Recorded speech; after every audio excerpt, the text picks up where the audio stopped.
Saudara-saudari yang terkasih, kita jumpa lagi dalam Pelita Hati hari ini, Sabtu tanggal 14 November 2020, hari biasa dalam pekan biasa yang ke-32.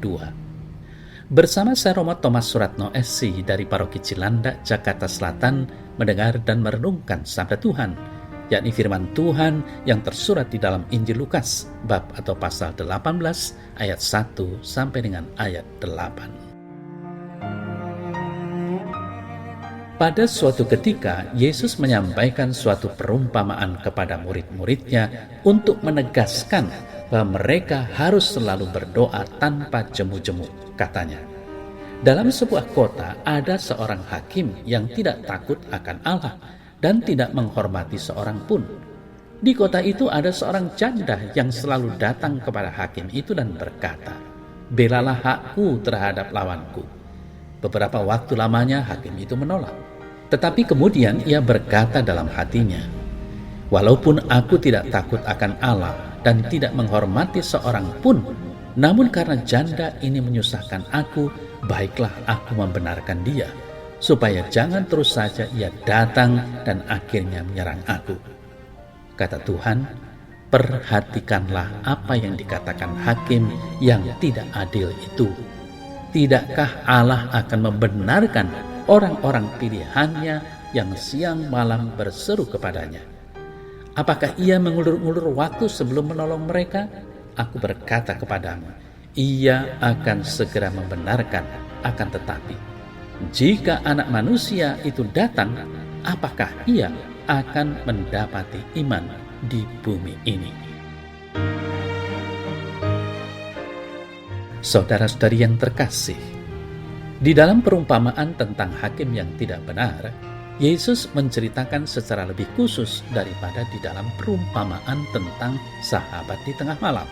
Yesus berkata, "Camkanlah apa yang dikatakan hakim yang lalim itu."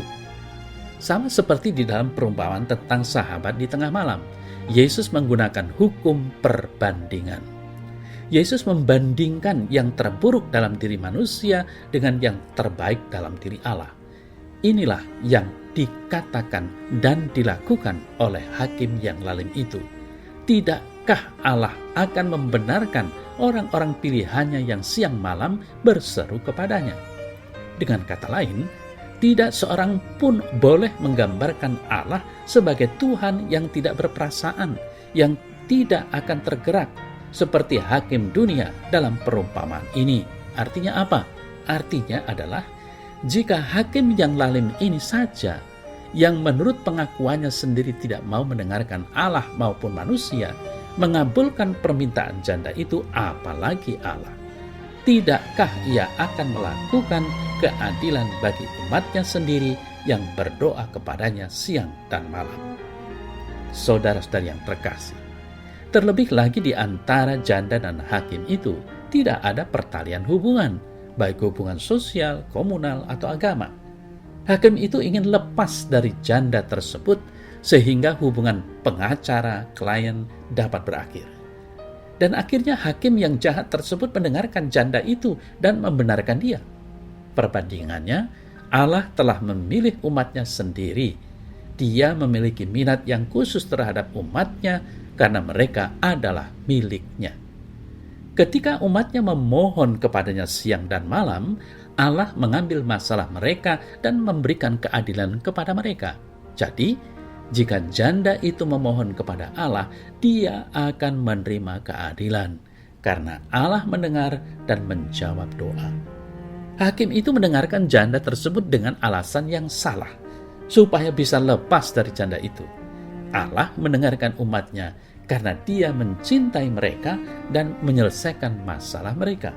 Hakim itu bertindak dengan mengingat kepentingannya sendiri.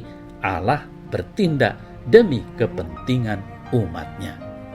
Saudara-saudari yang terkasih, haruskah umat Allah berdoa terus-menerus? Perumpamaan ini menunjukkan bahwa mereka seharusnya membawa masalah mereka terus-menerus ke hadapan Allah di dalam doa.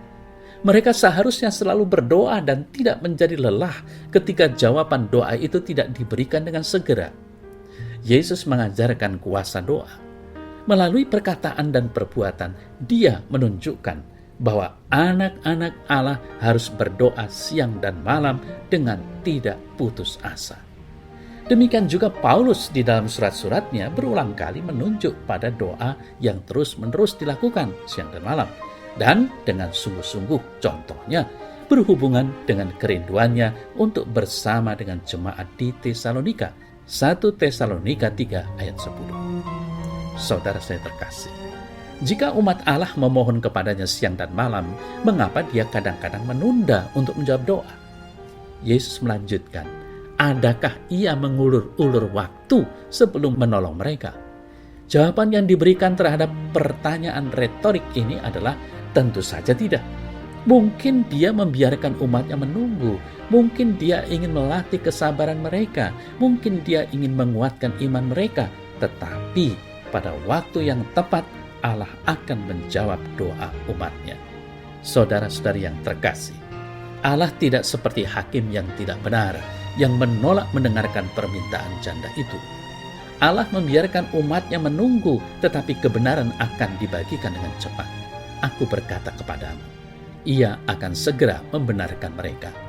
Di permukaan sepertinya Yesus mengucapkan sebuah kontradiksi. Tetapi sebenarnya bukan ini masalahnya jika kita mengajukan dua pertanyaan yang sederhana dan menyediakan jawabannya. Pertama, apakah Allah akan membenarkan umatnya? Jawabannya adalah tentu saja iya. Umat Allah dapat bersandar pada kesetiaan Allah. Dia tidak seperti hakim yang tidak benar, yang karakternya tidak dapat dipercaya. Lalu yang kedua, haruskah umat Allah menunggu lama sebelum doa-doa mereka dijawab?